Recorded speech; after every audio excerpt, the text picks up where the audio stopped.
जो जनगणना का प्रारूप दिया गया है, SC, ST तथा अन्य, यहीं पर गोलमाल है, यहीं पर ध्यान देने की जरूरत है।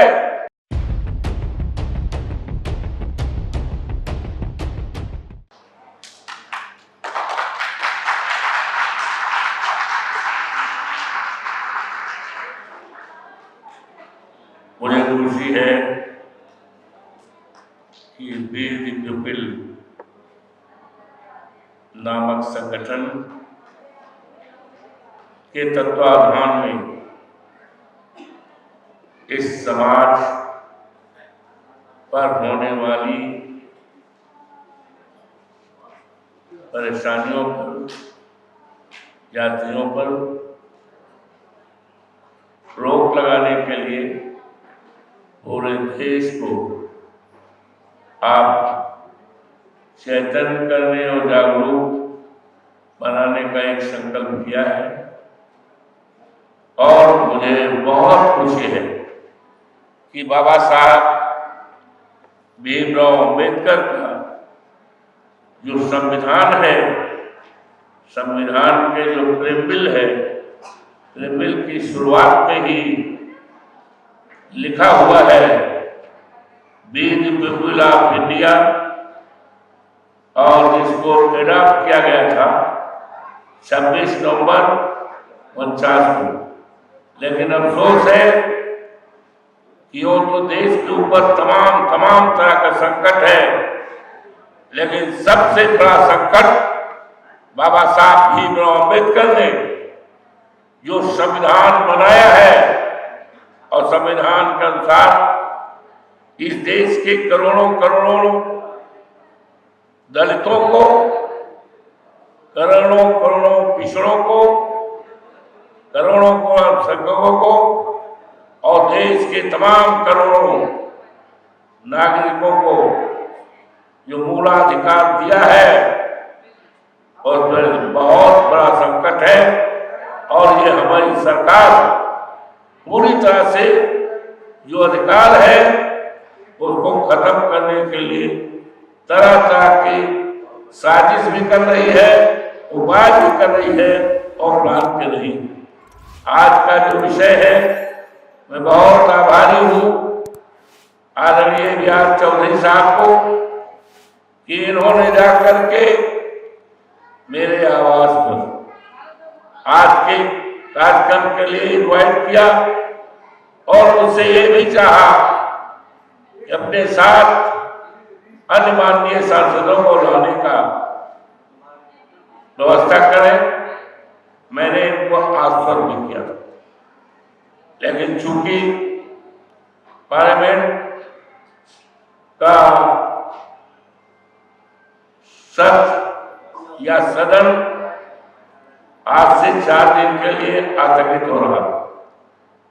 ज्यादातर माननीय सांसद लोग अपने यहाँ चले गए रिजर्व करा करके, इसलिए वो नहीं आ पाए।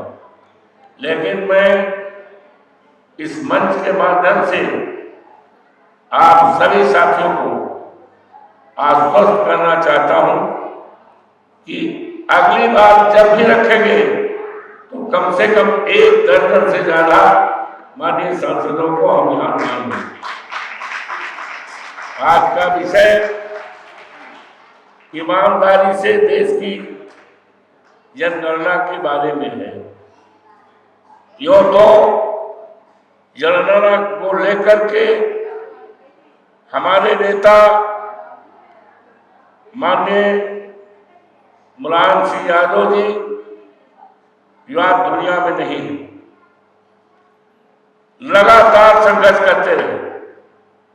माननीय शरद जी लगातार संघर्ष करते रहे, और आज जो हमारे राष्ट्रीय अध्यक्ष हैं समाजवादी पार्टी के माननीय अखिलेश जी, जो हिंदुस्तान की कल की उम्मीद है, उन्होंने लगातार जनगणना पर बल दिया।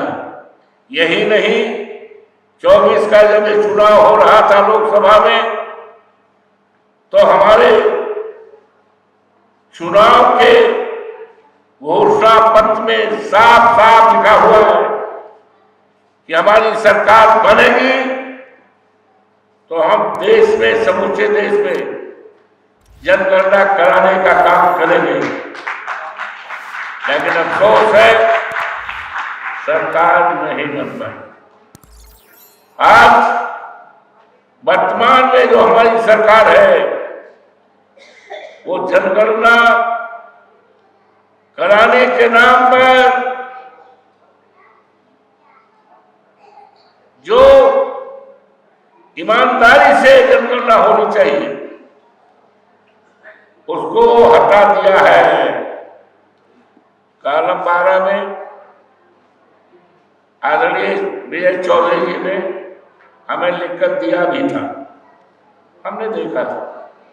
और आज यहाँ पर उन्हीं बातों को आदरणीय राज बहादुर यादव जी और आदरणीय हमारे यादव जी, सुदेश यादव जी, खेमचंद जी और सारे सम्मानित विद्वान जो यहाँ बैठे वो पूरी तरह से विज्ञ हैं।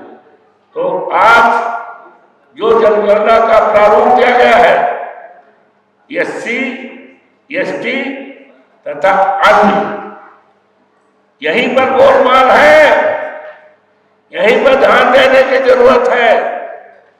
अन्य में क्या अन्य है साफ साफ लिखना होगा, साफ साफ व्यवस्था करना होगा। SC, ST, OBC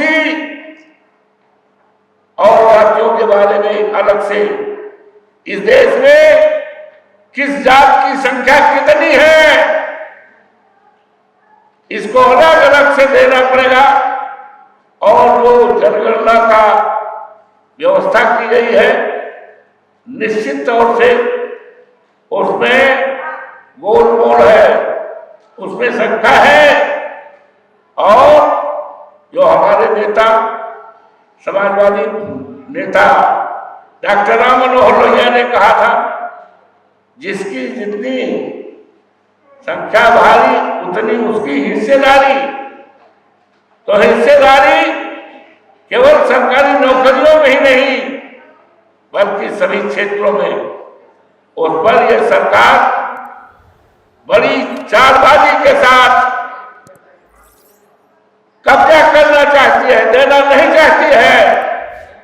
इश्यू को लेकर आज आपने इस मंच के माध्यम से देश के उन तमाम सम्मानित लोगों को बताना चाहते हैं जो बाबा साहब भीमराव अंबेडकर के संविधान को बचाने के लिए अपनी जान को देने के लिए तैयार हैं, लेकिन बाबा साहब भीमराव अंबेडकर के संविधान पर किसी तरह से खरोच नहीं लाना चाहते।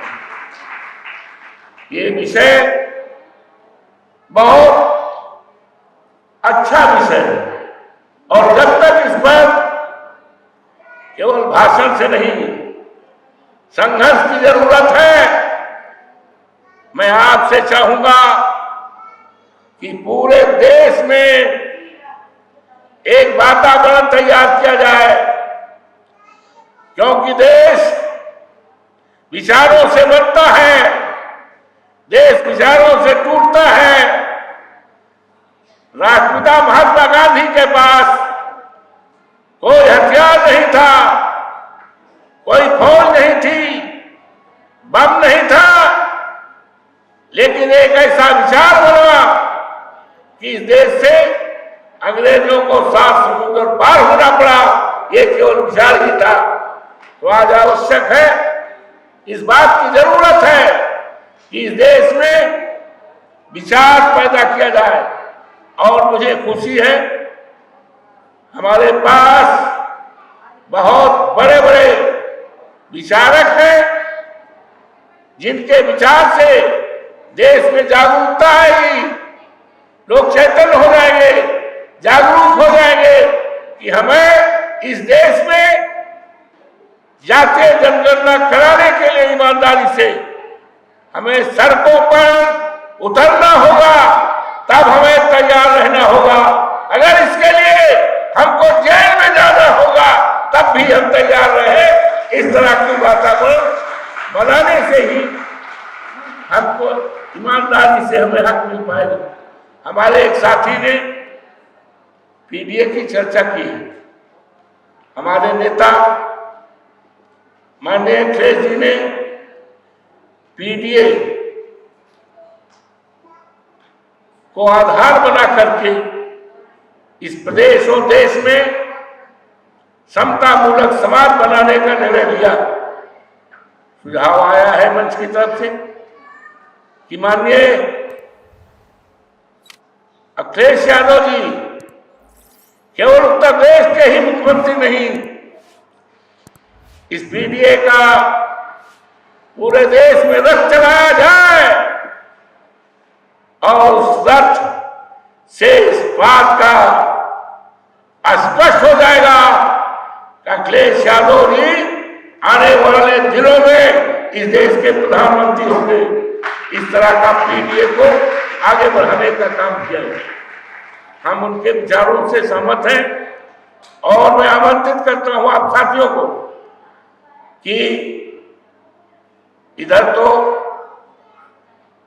4-5 दिन पार्लियामेंट नहीं रहेगा, पार्लियामेंट फिर आहूत होगा, हम लोग आएंगे। आप कांटेक्ट कीजिए, मैं माननीय अखिलेश जी से आपकी भेंट मुलाकात करा करके आपके विचारों से उनको अवगत कराऊंगा और जिस लाइन में आप चाहते हो उस लाइन में पूरे देश में पीडीए को मजबूत करने के लिए कार्यक्रम किया जाएगा। यही शर्तों के साथ क्योंकि मुझे जाना भी है, मैंने आदरणीय विजय जी से आग्रह भी किया था, अन्यथा आज तो मैं आखिरी वक्ता होता, सबको सुनकर तब जाता, लेकिन चूंकि मेरी ट्रेन है इसलिए हम आपसे जल्दी विदा हो रहे हैं। लेकिन फिर आपको पूरी तरह से हम यकीन और विश्वास दिलाते हैं पार्लियामेंट के अंदर ये सारे मुद्दे जो आप उससे उम्मीद करते हैं उस बात को समाजवादी पार्टी पूरी मजबूती के साथ हमारे माननीय राष्ट्रीय अध्यक्ष के निर्देश पर हम उनसे भी चर्चा करेंगे।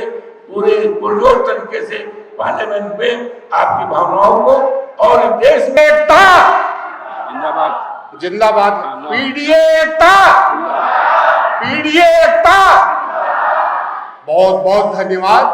सांसद जी ने आज दिल खोल करके विचार रखे हैं और आने वाले सत्र में शायद यह मांग आपकी देश के बड़े लोकतंत्र में गूंजेगी। आप सभी का धन्यवाद, बहुत बहुत धन्यवाद।